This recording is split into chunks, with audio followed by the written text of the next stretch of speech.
Bismillahirrahmanirrahim. Assalamualaikum warahmatullahi wabarakatuh. Kami dari kelompok 9 ingin mempresentasikan hasil kerja kami tentang masuknya Islam di Spanyol dengan anggota Nihayatun Nawafilah dengan NIM 2101 0811 0043 dan Ahmad Miftahul Ulum dengan NIM 2101 0811 0046. Masuknya Islam di Spanyol. Islam pertama kali masuk Spanyol pada tahun 711 Masehi melalui Afrika Utara. Sebelumnya, daerah Spanyol disebut Iberia atau Asbania. Ketika negara tersebut subur dan dikuasai oleh Vandal, Spanyol terkenal dengan nama Andalusia. Proses masuknya Islam di Spanyol dimulai ketika gubernur Bani Umayyah yaitu Musa bin Nusayr pada tahun 711 Masehi mengirimkan pasukan ke Spanyol sebanyak 7.000 orang yang dipimpin oleh Torik bin Ziyad. Pasukan ini terdiri dari sebagian suku Barbar dan sebagian lagi bangsa Arab atas perintah dari Khalifah Al-Walid. Untuk bisa menuju ke Spanyol, pasukan ini menyeberangi selat dan sebuah gunung yang biasa dikenal dengan nama Gibraltar atau Jabal Torik. Dalam pertempuran pertama di Bakah, Raja Roderick dapat dikalahkan. Kemenangan pertama yang dicapai oleh Torik bin Ziyad membuka jalan untuk penaklukan wilayah lebih luas lagi seperti Cordova, Granada, dan Toledo. Gelombang perluasan wilayah berikutnya muncul pada masa pemerintahan Khalifah Umar bin Abdul Aziz tahun 99 Hijriah atau 717 Masehi dengan sasarannya menguasai daerah sekitar pegunungan Pirenia dan Perancis Selatan. Perkembangan Islam di Spanyol. Masa pemerintahan Islam di Spanyol bisa dibedakan menjadi 3 periode. Periode pertama, Spanyol dipimpin oleh para wali yang diangkat oleh dinasti Umayyah di Damaskus, yaitu antara tahun 711 sampai 755 Masehi. Pada periode ini, Spanyol dalam kondisi politik yang belum stabil. Masih terjadi perebutan kekuasaan antara elit penguasa dan penguasa Islam. Masih sering mendapat ancaman dari penguasa setempat. Periode kedua yaitu ketika Spanyol dalam kepemimpinan Daulah Amawiyah II, yaitu pada tahun 755 sampai 1013 Masehi. Pada periode ini, kepemimpinan dimulai dari Abdurrahman Ad-Dakhil yang termasuk keturunan Bani Umayyah I. Pada masa ini, Islam mengalami kemakmuran di segala bidang, mulai dari ekonomi, politik, sampai dengan kebudayaan. Periode terakhir adalah periode kehancuran umat Islam, yaitu pada tahun 1013 sampai 1492 Masehi. Kepemimpinan Islam dibagi menjadi kerajaan-kerajaan kecil, sehingga pasukan Kristen dengan mudah bisa menyerang Spanyol dan seluruh kerajaan Islam pun jatuh di tangan orang Kristiani kecuali kerajaan Granada. Kerajaan Granada menjadi benteng terakhir umat Islam yang masih selamat. Namun, pada tahun 1604 sampai 1614, orang Muslim berpindah ke Afrika Utara karena paksaan dan siksaan orang-orang Kristiani agar orang-orang Islam masuk ke Kristen. Sehingga seluruh orang Muslim sudah meninggalkan Spanyol dan tidak ada lagi orang-orang Islam di sana. Faktor-faktor pendukung kemajuan Spanyol Islam.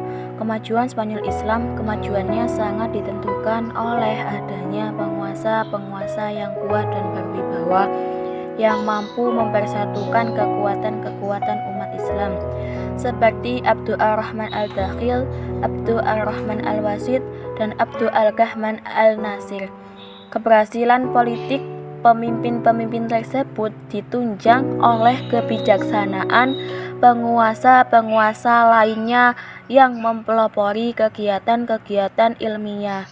Yang terpenting di antara penguasa dinasti Umayyah di Spanyol dalam hal ini adalah Muhammad ibnu Abdul al-Rahman dan Al-Hakam II al-Muntashir. 2. Meskipun ada persaingan yang sengit antara Abbasiyah di Baghdad dan Umayyah di Spanyol, hubungan budaya dari timur dan barat tidak selalu berupa peperangan. Sejak abad ke-11 Masehi dan seterusnya, banyak sarjana mengadakan perjalanan dari ujung barat wilayah Islam ke ujung timur sambil membawa buku-buku dan gagasan-gagasan. Hal ini menunjukkan bahwa meskipun umat Islam terpecah dalam beberapa kesatuan politik, terdapat api yang disebut kesatuan budaya dunia Islam. 4. Penyebab kemunduran dan kehancuran Islam di Spanyol. 1. Konflik Islam dengan Kristen. Para penguasa Muslim tidak melakukan Islamisasi secara sempurna. Mereka sudah merasa puas dengan hanya menagih upeti dari kerajaan-kerajaan Kristen taklukannya dan membiarkan mereka mempertahankan hukum dan adat mereka, termasuk posisi hierarki tradisional asal tidak ada perlawanan bersenjata. Namun demikian, kehadiran Arab Islam telah memperkuat rasa kebangsaan orang-orang Spanyol Kristen. Hal itu menyebabkan kehidupan negara Islam di Spanyol tidak pernah berhenti dari pertentangan antara Islam dan Kristen. Pada abad ke-11 Masehi, umat Kristen memperoleh kemajuan pesat, sementara umat Islam sedang mengalami kemunduran. 2. Tidak adanya ideologi pemersatu. Kalau di tempat-tempat lain, para mukallaf diperlakukan sebagai orang Islam yang sederajat. Di Spanyol, sebagaimana politik yang dijalankan Bani Umayyah di Damaskus, orang-orang Arab tidak pernah menerima orang-orang pribumi. Setidak-tidaknya sampai abad ke-10 Masehi, mereka masih memberi istilah i'bad dan muwaladun kepada para mukallaf itu, suatu ungkapan yang dinilai merendahkan. Akibatnya, kelompok-kelompok etnis non-Arab yang ada sering menggerogoti dan merusak perdamaian. Hal itu mendatangkan dampak besar terhadap sejarah sosioekonomi negara tersebut. Hal itu menunjukkan tidak adanya ideologi yang dapat memberi makna persatuan, di samping kurangnya figur yang dapat menjadi personifikasi ideologi itu. 3. Kesulitan ekonomi. Di paruh kedua masa Islam di Spanyol, para penguasa membangun kota dan mengembangkan ilmu pengetahuan dengan sangat serius, sehingga lalai membina perekonomian. Akibatnya timbul kesulitan ekonomi yang amat memberantakan dan mempengaruhi kondisi politik dan militer. 4. Tidak jelasnya sistem peralihan kekuasaan. Hal ini menyebabkan perebutan kekuasaan di antara ahli waris. Bahkan karena inilah kekuasaan Bani Umayyah runtuh dan Muluk al-Tawif muncul.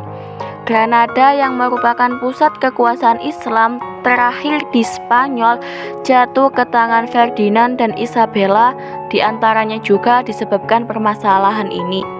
5. Keterpencilan. Spanyol Islam bagaikan terpencil dari dunia Islam yang lain. Ia selalu berjuang sendirian tanpa mendapat bantuan kecuali dari Afrika Utara. Dengan demikian, tidak ada kekuatan alternatif yang mampu membendung kebangkitan Kristen di sana. Namun, ada faktor lain yang menyebabkan kemunduran kebudayaan Islam, yaitu kelemahan di bidang politik, munculnya orang-orang Mogul, munculnya unsur Turki, ditemukannya museum. 5. Pengaruh peradaban Islam di Eropa. 1. Di Eropa, kemajuan Eropa yang terus berkembang hingga saat ini banyak berhutang budi kepada khazanah ilmu pengetahuan Islam yang berkembang di periode klasik. Memang banyak saluran sebagaimana peradaban Islam mempengaruhi Eropa, seperti Sicilia dan Perang Salib, tetapi saluran yang terpenting adalah Spanyol Islam. Spanyol merupakan tempat yang paling utama bagi Eropa menyerap peradaban Islam, baik dalam bentuk hubungan politik, sosial, maupun perekonomian dan peradaban antar negara. 2. Berawal dari gerakan Averroisme inilah di Eropa kemudian lahir reformasi pada abad ke-16 Masehi dan rasionalisme pada abad ke-17 Masehi. 41 buku-buku Ibn Rushd dicetak di Venesia tahun 1481, 1482, 1483, 1489, dan 1500 Masehi. Bahkan edisi lengkapnya terbit pada tahun 1553 dan 1557 Masehi. Karya-karyanya juga diterbitkan pada ke-16 Masehi di Napoli, Bologna, Lyons, dan Strasbourg, dan di awal abad ke-17 Masehi di Jenewa. Pengaruh peradaban Islam termasuk di dalamnya pemikiran Ibn Rushd. Sekian presentasi dari kelompok 9. Wassalamualaikum warahmatullahi wabarakatuh.